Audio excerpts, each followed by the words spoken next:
araw na lang, Pasko na. Kaya naman hudyat na yan ang kaliwat ka ng Christmas party. Pero handa ka na ba sa mga regalong iuuwi mo? Lalo na kung sadyang kakaiba ang exchange gift theme ninyo.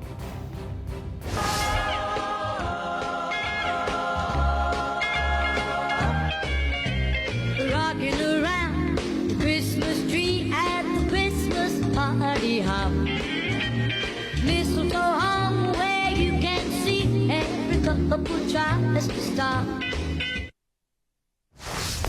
Kung kayo ay may kwentong kakaiba, mga kwento ng pag-ibig o storya ng inspirasyon at pag-asa, maaari nyo itong ibahagi. Sumali sa ating Facebook group na Balitang A to Z. Panoorin ang replay ng ating programa at sundan ang ating social media pages, hanapin ang Balitang A to Z.